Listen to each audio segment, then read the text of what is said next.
अस्सलाम वालेकुम everyone, this is D four revision exercise 9B question number 3 हम इसका कर रहे हैं। स्टूडेंट्स, इसमें लिखा है कि Nora, Michael and Ethan shares 180 post cards in such a way that Nora has 2.5 times as many postcards as Michael and Michael has 4 times as many postcards as Ethan.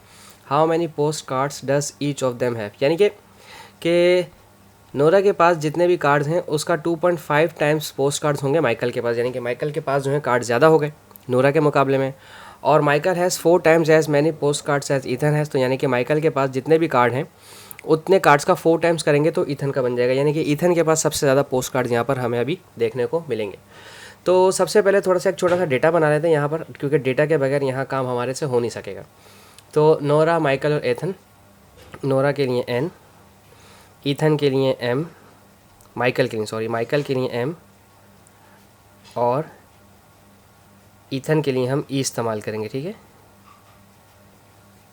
सही है। कहते हैं टोटल 180 कार्ड्स हैं। ठीक है, post cards total हमारे पास 180 हैं। ठीक है, हम इसे भी लिख लेते हैं। पोस्ट कार्ड्स हमारे पास टोटल 180 हैं।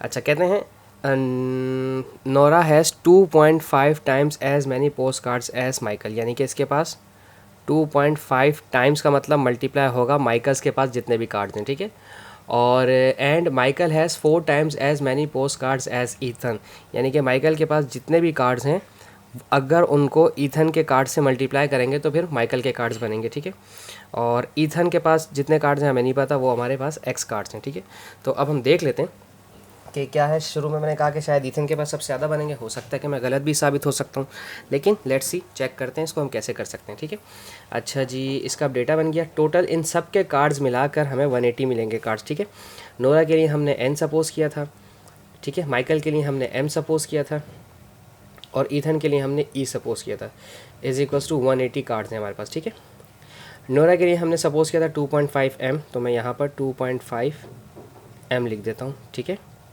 और m माइकल के लिए मैंने 4e सपोज़ किया था, तो मैं यहाँ लिख देता हूँ 4e, प्लस e का नाम मैंने रखा था x, तो मैं यहाँ रख देता हूँ x इज़ इक्वल्स टू 180। अच्छा, अब e की जगह यहाँ पर, e की जगह x है तो यहाँ पर भी मैं x रख देता हूँ, ये मैंने यहाँ पर भी x रख दिया, 4x प्लस x 2.5। माइकल के लिए हमने क्या लिया था 4e, और 4e के लिए क्या लिया था x, तो 4x रखा जाएगा ब्रैकेट के अंदर इस तरह से। ठीक है ना, माइकल का था 4e और 4e के लिए e की वैल्यू x थी तो मैंने x रख दी, तो सारी वैल्यू x वाली बन गई हैं, तो सब सिमिलर हो गए। अब सॉल्व हो पाएगा। 2.5 को 4 से मल्टीप्लाई किया तो हो जाएगा 10x, प्लस 4 + 1 हो जाएगा 5x इज़ इक्वल्स टू 180। 10 और 5 हो गया 15x इज़ इक्वल्स टू 180। ठीक है, अब ये x मल्टीप्लाई कर रहे हैं, यहाँ जाके डिवाइड करवाएगा, तो 180/15 कितना हो जाएगा भाई, चेक कर लेते हैं कैलकुलेटर का। 180/15 ये हो गया 12, तो x is equals to 12 postcards. ठीक है, ये 12 पोस्ट कार्ड्स हो गए हैं x हमारे, ये थे ईथन के पास सिर्फ 12 पोस्ट कार्ड हैं, सबसे कम है ईथन के पास। ठीक है, तो ये तो हम थे ईथन, इसका मतलब सबसे कम रखे हैं। मैंने शुरू में कह दिया था कि ईथन के पास सबसे ज़्यादा हैं, तो गलत था मैं, इसका मतलब ईथन के पास 12 कार्ड्स हैं। अच्छा, अब बात करते हैं माइकल की। ठीक है, माइकल के पास थे 4 times ऑफ ईथन्स, ईथन के पास जितने भी हैं उतने माइकल के हैं, तो 4 12 48 कार्ड्स, इसका मतलब जिसका हम सबसे कम समझ रहे थे उसके पास सबसे ज़्यादा हैं।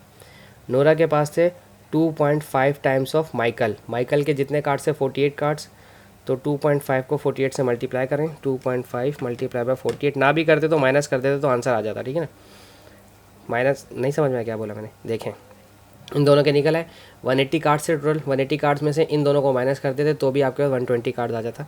तो सबसे ज़्यादा कार्ड्स नोरा के पास हैं, माइकल के पास उससे भी कम है और ईथन के पास सबसे ज़्यादा कम कार्ड्स हैं। तो आई होप सो आपको समझ आया हो। थैंक यू सो मच, अल्लाह हाफिज़।